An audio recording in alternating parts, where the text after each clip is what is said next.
नमस्ते सीओ साहब, हमारे एसडीएम ज्ञानपुर साहब, योगेंद्र सर, तहसीलदार मैडम,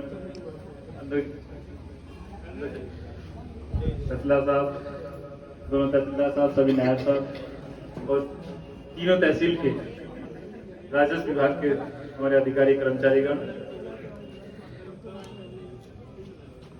मैं 20 सितंबर 2019 को इस जिले में ज्वाइन किया था और मुझको 13 दिसंबर 2019 को ही तहसील ओराई का चार्ज मिला था। उस समय हमारे बैचमेट ही वहाँ पे जिम थे, श्री ज्ञान प्रकाश यादव जी। उन्होंने मेरा सभी से परिचय भी करवाया था। मैंने तहसील ज्वाइन करने से पहले उनके आवास पर गया था तो कुछ लोगों से परिचय करा दिया था। तो उन्होंने एक बात कही थी, इस तहसील में जो तहसीलदार साहब हैं कि बीमार चल रहे हैं, श्री मृत्युंजय सिंह थे, कि उनसे तो काम की एक्सपेक्टेशन मत रखना, वो उस अवस्था में भी नहीं है कि काम कर पाए। नायब साहब हैं श्री स्वामीनाथ जी, वही उनका काम देखते हैं। हाँ, आरके में है एक धर्मेंद्र, वो जरूर तहसील संभाल लेगा, आपको दिक्कत नहीं होगी। अब मुझे ये थोड़ा सा ताज्जुब हुआ, उन्होंने कहा कि हाँ वो लेखपाल है मगर तहसील संभाल लेता है। मुझे लगा कुछ ज्यादा लंबी फेंक रहे हैं, ये लगा। मगर शुरू में एक दो फाइलें आई भी, मैं बिगड़ा भी धर्मेंद्र पर, देखो इसमें वाक्य में कमियां थी। ये बात धर्मेंद्र भी आज एक्सेप्ट करता है।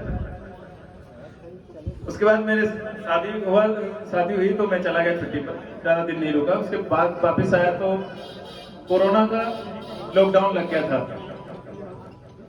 और लॉकडाउन में उस समय कुछ किसी को समझ में नहीं आ रहा था। रोज 10-12 नए शासनादेश जारी हो रहे थे कि करना क्या है और किस तरह से करना है।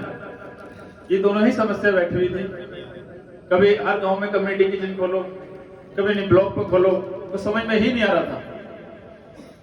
अब चीजों को मैनेज करने के लिए मेरे पास रिसोर्सेस नहीं थे। एक ले देकर नायब तहसीलदार साहब थे श्री ज्ञान प्रकाश जी, जो तहसीलदार साहब थे वो छुट्टी लेकर चले गए थे, कोरोना में बीमार थे। सिर्फ मैं बचा, धर्मेंद्र बचा। अब मुझे इसी टीम से काम कराना था किसी तरीके से, और मैं जानता भी नहीं था किसकी क्या क्षमता है। मगर हाँ इतना है कि 3 दिन के अंदर मुझे एहसास हो गया कौन क्या कर सकता है। धर्मेंद्र ने बोला कि कम्युनिटी किचन अकेला सरवन संभाल लेगा, आपको कोई चिंता नहीं होगी। वाकई में उसने इतने अच्छे से संभाला कि जितने उसके ऑब्जर्वर भी आते थे, नोडल ऑफिसर भी आते थे, सब इसकी तारीफ करके जाते थे सरवन की, कि ओराई से अच्छा कम्युनिटी किचन कहीं नहीं चल रहा है। और दूसरा बाकी जो व्यवस्थाएं थी, हम और धर्मेंद्र और नायब साहब ज्ञान प्रकाश जी साथ में बैठते थे, पूरी प्लानिंग करते थे, पूरा मैनेजमेंट धर्मेंद्र ने संभाला, सुपरविजन हमारा रहा। नायब साहब हर पल को उसको गाइड करते रहे, इंस्ट्रक्शन देते रहे। और इतने अच्छे ढंग से कोरोना काल बीता, इतने मैनेजमेंट इतना अच्छा था, उस समय के तत्कालीन डीएम साहब ने भी ओराई तहसील की तारीफ की थी। स्पेशली धर्मेंद्र की ली थी उन्होंने कि वहां पे धर्मेंद्र है वो अकेला सब संभाल लेगा, वहां पे सरवन है वो संभाल लेगा, नायब साहब है ज्ञान प्रकाश जी वो सब संभाल लेंगे। उनके ये सब हुआ करते थे। तो मुझे एक बेहतरीन टीम ओराई भी मिली। उसके बाद मेरा ट्रांसफर हुआ, कोरोना काल जैसे खत्म हुआ, मैं ज्ञानपुर चला गया। ज्ञानपुर में तहसीलदार थे उस समय देवेंद्र, एक बेहतरीन जानकार तहसीलदार, हाई कोर्ट के मास्टर, रेवेन्यू के बहुत ज्यादा जानकार। क्योंकि रेवेन्यू ऐसा डिपार्टमेंट है, उसमें हर पल कुछ ना कुछ नया सीखने को मिलता रहता है, नई नई चीजें रोज भी आती है। मगर उस देवेंद्र तहसीलदार के पास हर चीज का जवाब था।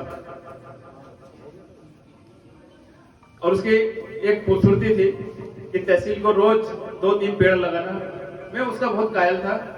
उसमें राजेश परदेसी जी भी उसका सहयोग करते थे, पेड़ लेके आते थे, खुद लगवाते थे, गाना गाते थे, लोगों को जागरूक करते थे गाने से, अपने शूटिंग से, अपनी एक्टिंग से। तो जितना अच्छा समय मेरा इस जिले में बीता है, 3 साल मैं 3 साल यहाँ से ज्यादा यहाँ इस भदोही जिले में रहा हूँ। बनारस में रहा 1.5 साल, 1 साल से ज्यादा मैं महोबा में रहा और 1.25 साल में जौनपुर में रहा।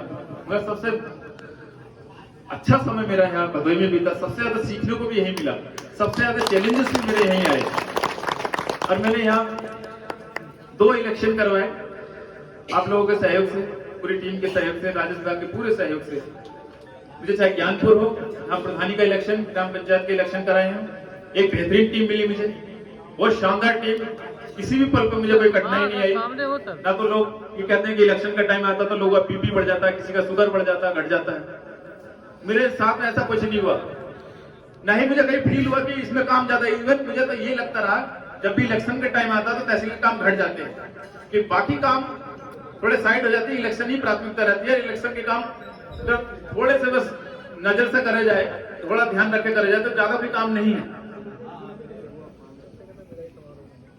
तो जितना मेरा समय यहाँ भदोही बीता है, फिर मैंने यहाँ भदोही फिर वापिस ओराई में जाके मैंने विधानसभा का इलेक्शन कराया। उस समय की तहसीलदार मैडम तनुजा मैडम जी ने बहुत अच्छे से मैनेजमेंट किया और जितना मैनेजमेंट उन्होंने इस जिले का और इस तहसील का, ओराई तहसील का जेंडर रेशियो बढ़ाने में किया, वो काबिले तारीफ है। धर्मेंद्र ने और तहसीलदार मैडम ने ही बैठ करके रणनीति बनाई थी, माइक्रो लेवल पे प्लान बनाया कि किस बूथ पे हम कितना बढ़ा सकते हैं। डायरेक्शन हमको एडीएम साहब से मिलता रहा, ये मैडम से मिलता रहा, और जितना माइक्रो लेवल पे जाकर उसको एग्जीक्यूट करना था वो तहसीलदार मैडम तनुजा निगम जी ने बहुत अच्छे से उसको एग्जीक्यूट कराया। और हम लोग 68 पॉइंट से ज्यादा जेंडर रेशियो बढ़ाने में कामयाब रहे और इसी की बदौलत जिले को पूरे देश में पहला नंबर मिला जेंडर रेशियो बढ़ाने में। इसके बाद ओराई के बाद ये इलेक्शन खत्म हुआ तो ओराई के बाद मैं यहाँ भदोही में आया। भदोही में आते ही नई तरह के चैलेंजेस मिले मुझे। शुरू में तो तहसीली समझ में नहीं आ रही थी, हर तरह का काम नहीं, हर फाइल एकदम नई तरीके से लग रही थी मुझको। उसके बाद एक विवाद आ गया था नुपुर शर्मा वाला, तो हमको लॉ एंड ऑर्डर भी देखना था, दिन रात अलीमुल्ला चौराहे पे भी ड्यूटी करनी थी, इधर तहसील भी संभालनी थी। उसी बीच में हमारे आते हैं सीओ साहब, बेहद जुझारू, बेहद उत्साहित और जानकार। तो इतने शायद पुलिस डिपार्टमेंट में के जानकार मैंने नहीं देखा अभी तक, अपनी सर्विस में तो नहीं देखा है। इतने ज्यादा जानकार, चीजों को इतने अच्छे से मैनेजमेंट करने वाले। कोई भी विवाद हो, मैं भले अपना थोड़ा सा एग्रेसिव हो जाता हूँ, मगर सीओ साहब इतने अच्छे से उसको मैनेज करते, चाहे डांटना हो तो बहुत अच्छे से डांटते भी हैं। डांटते भी ऐसा है कि सामने वाला खड़ा रो दे, और जहां उसको समझाना हो चीजों को केवल समझा जा करके ही मैनेज करना, बहुत अच्छे से मैनेजमेंट कर लेते हैं उसका। ये कला हमारे अंदर नहीं है, मैं सीओ साहब से सीखने की कोशिश करूंगा। हाँ, मेरे प्रेरणा स्रोत जरूर है इस मामले में कि जितने अच्छे से मैनेजमेंट सीओ साहब कर लेते हैं किसी भी सिचुएशन का, जहां लॉ एंड ऑर्डर बिगड़ने की संभावना हो। हमने चाहे नुपुर शर्मा वाला विवाद हो, उसके बाद ताजिया हो, चाहे गणेश विसर्जन हो, दुर्गा विसर्जन हो, चाहे दिवाली हो, चाहे पटाखे की दुकान लगवाने का मामला हो, जो कि बहुत संवेदनशील होता जा रहा था क्योंकि ओराई में घटना घट गई थी। उसके बाद निर्देश बहुत जिले से और शासन से बहुत सख्त निर्देश थे, किसी तरह की कोई कैजुअलिटी, किसी तरह कोई घटना ना हो। मगर सीओ साहब ने अपनी लगन से, अपनी मेहनत से, अपने उत्साह से जिस तरह से उस चीजों को मैनेज किया, स्पेशली मैंने सुरियामा में सीओ साहब का देखा, जिस तरह से मीटिंग सीओ साहब ने ली सभी पटाखे वालों को बुला करके, वो अगर कोई भी देखता तो ताली बजाए बिना नहीं रहता, उनका फैन हो जाता सीओ साहब का। बहुत अच्छे से मैनेज किया सीओ साहब ने और उसका यही नतीजा हुआ, कहीं अवैध रूप से एक पटाखा नहीं बिका पूरे तहसील में। जबकि लोग कहते थे कि जहां पटाखे की दुकान लगाई जाती है वहां लगती नहीं है, दूसरी जगह लगती, मगर सीओ साहब के रहते ऐसा नहीं हुआ, जहां लगनी थी वहीं लगी। ये सीओ साहब ने लगभग 250 साल का ये भ्रम तोड़ दिया लोगों का। तो सीओ साहब से भी एक सीख मिली कि किस तरह से चीजों को हैंडल किया जाता है, उनका समाधान निकाला जाता है, विशेषकर लॉ एंड ऑर्डर के केस में। सीओ साहब इस मामले में मेरे प्रेरणा स्रोत हैं और प्रेरणा स्रोत रहेंगे। मैं अगर किसी से मेरे सीओ साहब से, लोगों से, मेरे जैसे मेरे साथ भी ट्रेनिंग किए काफी सीओ लोग, उनसे भी मैं बात करता हूँ तो ये बताता हूँ सीओ साहब किस तरह से मैनेजमेंट करते हैं ना, आप लोगों का क्या तरीका है। मेरी बात होती है तो मैं सीओ साहब का नाम लेता हूँ कि उन जैसा अनुभवी, उन जैसा मैनेजमेंट करने वाला कोई नहीं। बाकी राजस्व विभाग में सभी का बहुत सहयोग मिला, बहुत स्नेह मिला। सभी लोगों ने जो जुझारूपन दिखाया, उससे मेरे कार्यकाल से पहले दिखाया हो ना दिखा, मगर मेरे समय में बहुत सबने बहुत अच्छे जुझारूपन दिखाया और चीजों को बहुत अच्छे से लिया। और जिस तहसील में मैं रहा, काफी चीजों में तहसील नंबर 1 रही। जब उराई में रहा तो हर मामले, चाहे कोरोना काल हो, चाहे इलेक्शन का काम हो, नंबर 1 पर आके रखी गई। ज्ञानपुर में गया, ज्ञानपुर में भी यही स्थिति रही थी। फिर मैं भदोई में आया हूँ, भदोई में ज्यादातर चीजों में हम नंबर 1 ही रहे। ये सब केवल मेरी वजह नहीं है, इस राजस्व विभाग के हर एक कर्मचारी, हर एक अधिकारी, हर एक वर्कर की इसमें जिम्मेदारी से उसने अपनी जिम्मेदारी निभाई है, अपनी लगन से, अपनी सत्यनिष्ठा से, ये उसी का परिणाम है। हमारे लेखपाल लोगों ने भदोई में हो चाहे औराई ज्ञानपुर में हो, मुझे खोज खोज के ऐसे केस लाके दिए जो बहुत सालों से पेंडिंग में थे। जैसे जो सरकारी जमीन थी, लोगों ने नाम चढ़वा ली, खोज खोज के निकाले गए, वापिस उनको सरकारी किया गया। मैं यही कहूंगा भी सभी राजस्व विभाग के कर्मचारियों से, आप इस जुझारूपन को बरकरार रखिएगा, क्योंकि अभी भी बहुत सारी विसंगतियां हैं हर एक तहसील में, अभी भी बहुत सारे रिकॉर्ड हैं जो कुछ गड़बड़ है। आप लोग थोड़ा सा वो ध्यान दे लेंगे तो ये भी सब खत्म हो जाएगा। बस थोड़ा सा ध्यान देना है, अपने जो भी सीनियर ऑफिसर है उनके मार्गदर्शन में काम करना है, जो बचा कुचा में विसंगतियां हैं वो भी दूर हो जाएंगी। और आप लोगों की लगन देखते हुए मुझे लगता है कि आप लोग ऐसा करेंगे। आपका जुझारूपन हमेशा ये करने के लिए प्रेरणा देगा, क्योंकि एक बार किसी के अंदर जुझारूपन आ जाता है, उत्साह आ जाता है, तो वो जल्दी से काम नहीं होता है, क्योंकि उसके अंदर का जमीन भी कहता है कि तू आगे बढ़, पीछे अपने कदम मत बढ़ा। मैं जानता हूं कि आप लोगों का जुझारूपन, ये उत्साह, ये सत्यनिष्ठा, ये कर्मनिष्ठा हमेशा बरकरार रहेगी। इसी ऊर्जा के साथ, इसी उत्साह के साथ आप काम करते रहेंगे। रही दूसरी बात आप लोगों को याद करने की, तो आप लोग हमारे हृदय में बसे हो, सबने बहुत अच्छे से काम किया, मेरा किसी से कोई बैर नहीं। मैं हमेशा आप लोगों को उदाहरण दूंगा। जब मैं तहसील कुलपहाड़ में था, महुआ में, वहां एक लेखपाल हुआ करता था अशरफी लाल। बाद में वो पीसीएस बन गया था, पीसीएस क्वालिफाई कर लिया था। उसका जुझारूपन देखकर मैं भी अचंभित हो जाता था।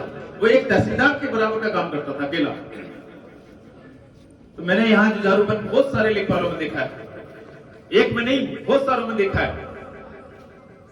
मैं एक का नाम लूंगा तो मेरे हृदय पर जवाब नहीं देगा कि मैं एक ही नाम लूं, इसलिए मैं यही कहूंगा कि मैंने आप में तो बहुत सारे लोगों को जुझारूपन देखा है, और उस जुझारूपन को आप लोग बरकरार रखिएगा। मेरी आप सभी के लिए शुभकामनाएं हैं, शुभ आशीष है, और सबके लिए, आपके भविष्य के लिए उज्जवल भविष्य की कामनाएं हैं।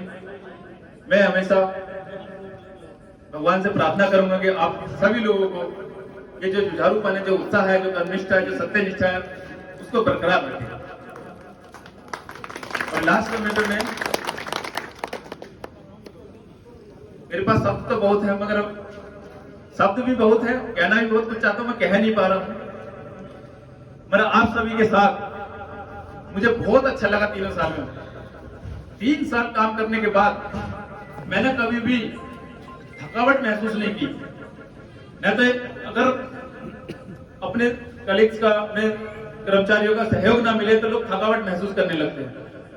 मेरा आप लोगों की सबकी लगन देख करके मैं हमेशा उत्साह में बना रहता हूं। लगता है कि ये काम बचा है, ये भी राजस्व विभाग के कर्मचारी, अधिकारी बहुत अच्छे से कर लेंगे। अपने तहसीलदार साहब श्री सत्यपाल प्रजापति जी के बारे में बहुत नम्र हृदय के हैं। भदोई के जितने भी राजस्व के कर्मचारी हैं, इतना नर्म हृदय का तहसीलदार आपको नहीं मिलेगा जल्दी से। इस बात को ध्यान रखिएगा आप लोग। किसी को डांटना भी हो तो डांटने में एकदम बच्चे की तरह है, मगर मैं तहसीलदार साहब से यही कहूंगा, एक अच्छे प्रशासक की पहचान ये भी होती है कि जहाँ हार्ड होना वहाँ हार्ड भी हो जाएगा, जहाँ कठोर बनना है तो कठोर भी हो जाएगा। मगर हमारे तहसीलदार साहब 360 डिग्री नर्म हृदय के ही है हमारे। कार्य प्रणाली बहुत अच्छी है, जानकारी बहुत अच्छे है, लगनशीलता बहुत ज्यादा है। रात के 11-12 बजे 1 बजे तक भी अगर हाई कोर्ट में इंस्ट्रक्शन बनाना है या किसी काम को अंजाम देना है तो हमेशा करके ही सोते हैं। लगनशील बहुत ज्यादा है, किसी काम को पेंडिंग नहीं रखना चाहते हैं। इनकी बहुत अच्छी खूबसूरती है, कार्य की बहुत अच्छी खूबसूरती है। बस थोड़ा सा एक अच्छे प्रशासक के रूप में कहीं कहीं अगर कठोर होना पड़े तो वहां हो जाए, ये अच्छा रहेगा। क्योंकि आप आगे को एसडीएम बनेंगे, फिर उसके बाद एडीएम भी बनेंगे, तो प्रशासन को चलाने के लिए कभी कभी कठोरता की भी जरूरत होती है। नम्रता तो जरूरी है ही, कभी कभी कठोरता भी जरूरी है। तो तहसीलदार साहब के लिए बहुत शुभकामनाएं। हमारे दोनों नायब साहब बलवंत जी, नितिन जी, आपके लिए बहुत बहुत शुभकामनाएं। आप लोग लगन से, मेहनत से कार्य को सीखें, उसको इम्प्लीमेंट भी करें, जो सीखें उसको फील्ड में भी उतारें उस काम को। आप लोगों के, क्योंकि अभी आप लोग अभी राजस्व विभाग में ज्यादा टाइम नहीं हुआ है, सीखने के लिए आपके लिए पूरा फील्ड पड़ा है, पूरा समय पड़ा है। अच्छे से सीखें, उसको काम को अंजाम भी दें। बाकी सभी लोगों को ने मुझे इस जिले में बहुत सहयोग प्रदान किया, बहुत स्नेह भी दिया। मैं सभी की तारीफ करता हूं। आज सभी बहुत अच्छे हैं, सब अच्छे ही रहेंगे, सभी कर्मशील हैं, सत्यनिष्ठ हैं, सभी यही रहेंगे। अब भगवान से ये प्रार्थना है, सभी में जो उमंग, जो उत्साह, जो जोश है, उसको और बढ़ाएं। इन्हीं शब्दों के साथ मैं फिर सभी, एक बार फिर सभी का सहयोग के लिए आप लोगों का सभी का अभिनंदन करता हूं। आप लोगों ने बहुत सहयोग दिया मुझे।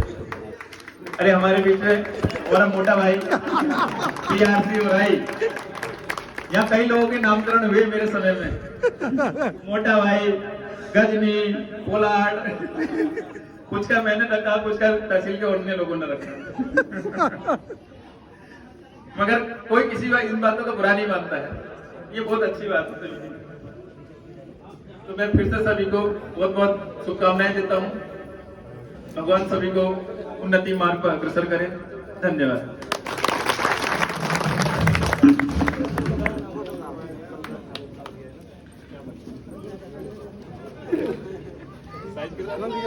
अच्छा,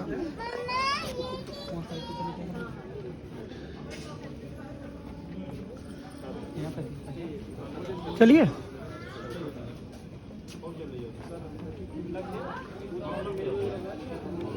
ठीक है सर।